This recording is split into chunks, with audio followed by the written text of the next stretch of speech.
I got for selling me clothes, open for selling me blanket. If ever I live for the soldier again, devil show me sergeant. Right, ladies and gents, Mac Tightwad here, down at Ardley Farm.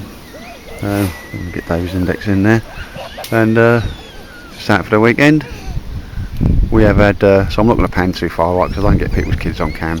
He's a amazing, a straw bale can occupy kids so well. But yeah, absolutely, whatever you see here, there's double the amount in the woods. But one thing I've been really glad of, obviously I'm fully teched up, even the DPM stuff, which is really glad to have been given this Tarpey tent a bit of a run for its money. Got here, stuck it up straight away, obviously you establish your tent there. It has lashed down beyond belief. I'm sure it's done in the whole of UK. There were severe weather warnings, but one thing I wanted to actually test today, and I haven't had a chance to do so, is this one seam which is down the middle. And as we come round the back, there's only the one seam on it.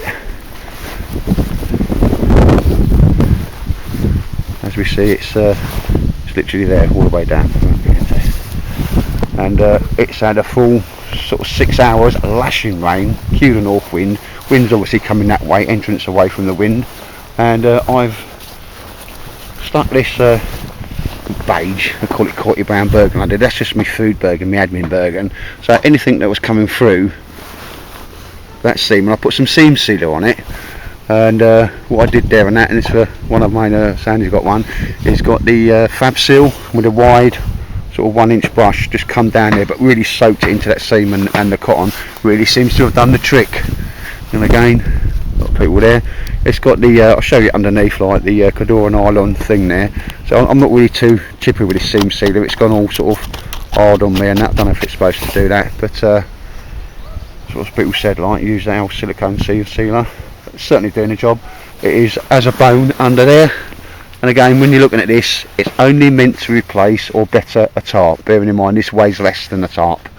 I'll shut it off and I'll get inside. Right, ladies and gents, we're inside now, and here's a walking pole. David Fires sort of, well, he's given me that, so he's got loads of them. It's actually got sort of a ruler marking gauge along the top there, and as we got, that's where the handle is, so your material's not getting, it's not going to come out because it's in silhouette. I'll see if I can zoom in there. Is that's the Cadora nylon thing. It's just like a cup that goes over, stops it wearing on your material. I'll zoom out a little again. So that's certainly working well. Got a couple of attachment points there if I need it. Comes down, digs in. Under here is dry as a bone, and it's had 6 hours of proper lashing it down, like I say, with a French seam there. So the one seam, but again it is right in the middle of where you'll be sleeping. That, if water comes through there, it's right on, like, you know, probably where your waist would be. But no, sort of, I'm happy that's it's had its first bastion of fire. And yeah, I'm going to be sleeping in that. David, obviously first said, you know, he's bought that big, it's like a fishing bivvy. So initially when we got it, it was proper lashing it down. Just threw the kit in there so we could just get the other setups done. Dry as a bone in there, got the option of sleeping in there, but no, if you're going to make something, I'll have a night in this with sleeping, my sleeping bag, Gore-Tex bivvy. Job done. That's just being used as an admin area at the moment, but at this point I'm getting hungry, so my out kit's coming out. Mrs. Tightwad's done me a nice curry and a rice, homemade. It's stored out now, so I'm going to be getting me that on and filling my face full of that. But I'm well happy with this tent so far. Nobody particularly wants it to rain, but if we're going to test a new bit of kit, and like I say, there's that seam that comes down. I think the idea, even with the canvas, is keeping these things tight and taut. And I'm loving this pole because you can just extend it to different lengths, but should you need to, you can go and cut a pole, markings down the side of this tent for 1.3 metres, and that's the job done. But if you've got a walking pole, it just makes it all the more easier. But yeah, I've seen a few people today up with, and they've got poles underneath the tarps, which will eventually damage the material, but that's just like a cup of Cadora nylon, same stuff they make the Bergens out of, and that just goes over the top of the pole, actually stops that from moving about too much. So yeah, that's a definite job done. That's a definite work in there. There was another video close up of that if you wanted to know more detail there.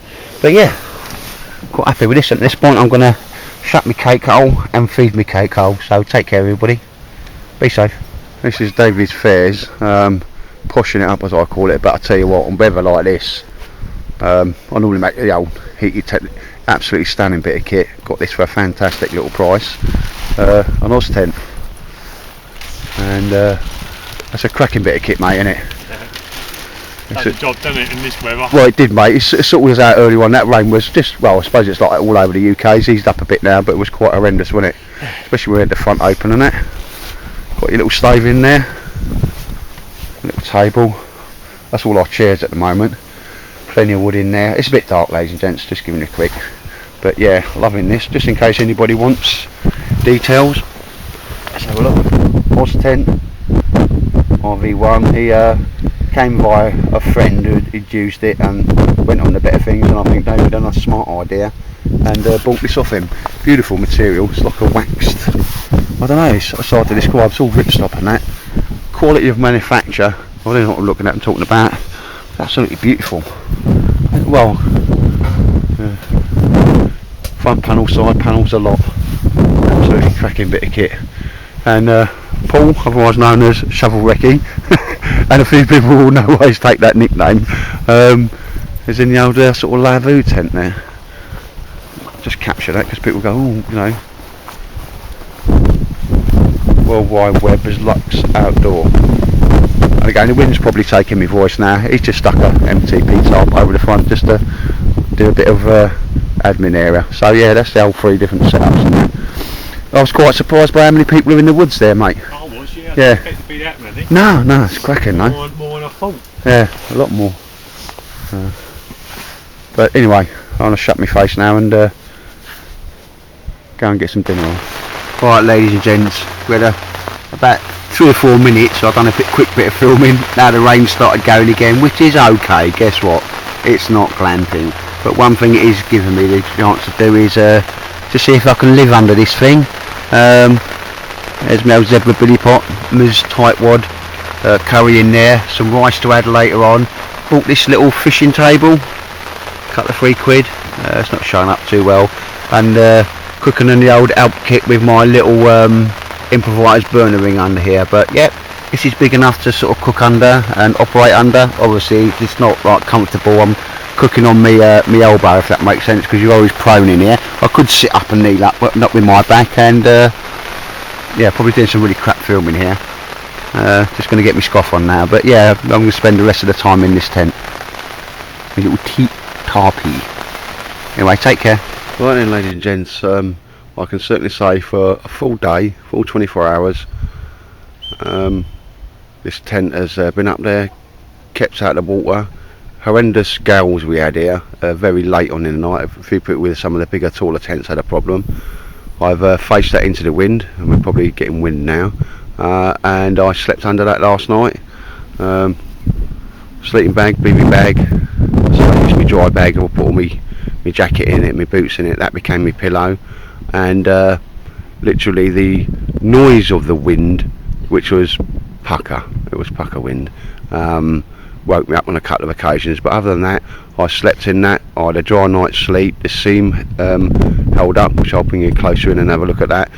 So I can honestly say now there was a full day's, full 24-hour rain, and wind like you wouldn't believe, especially late on in the night, and that's held up. And again, the design principle on this, it weighs in and about 1 kilo, or the same or less than an army tarp, you know, with all the metal bits which add to the weight. It's not meant to be anything flash or fancy, but something you've always got with you. And yeah, ladies and gents, that's sort of done me. There was the old big sort of fishing bivvy I could have crawled into if needed be, but no, if you're going to test something, get underneath it and have a nice kit. All I've got on there is one of them little army blow up mats underneath, and that's it, job done. And the ground sheet that I made for it, that could become the door if necessary. But yeah, job done. That's passed the test and that. And again, this seal, the only thing I've done with that is run fab seal down that, and there was some sealer there, which the silicone stuff not too impressed with that myself, but yeah. And I thought that would be, because that's all under stress there, that's holding the whole thing up there, changes the surface tension of the material, but no, nothing come through that either. There we see, I've got the old MS sleeping bag, the old American one with the zip down the side. I won't get into one I can't get out quickly, and that's my little setup in there. Ground sheet underneath that. I think it's the secret of any of these things is getting it all tight and taut. And yeah, it's low to the ground, so it didn't give me any problems with the wind. The buffeting noise, and you can't help that, woke me up on a couple of occasions. I just smiled, turned over, went back to sleep, because I was yeah, toasty, warm and dry. And I think David, that was pretty horrendous, like yesterday, last night, mate, wasn't it? Grim, wasn't it? Yeah, so if you're going to test something, lovely jubbly. Bit nice to wake up in the sun and get everything dried out, like, if that makes sense. But yeah, so yeah, I'll leave that there. That's the end of the story on the old Tarpey tent. Works, kept me dry, didn't have the door up. Faced it, sort of wind's coming in that direction, door away from the wind, and that done me pucker job last night, so I'm well happy with that. Like I say, rolls up to well, less than a basher, and it's only meant to be better a basher, if that makes sense. There's some people with some cracking setup there, David one and one, around in the woods, some beautiful setups, but this is just meant to be nothing flash, nothing fancy, always lightweight, so you've always got it with you, and I'm loving that. So ladies and gents, take care and be safe.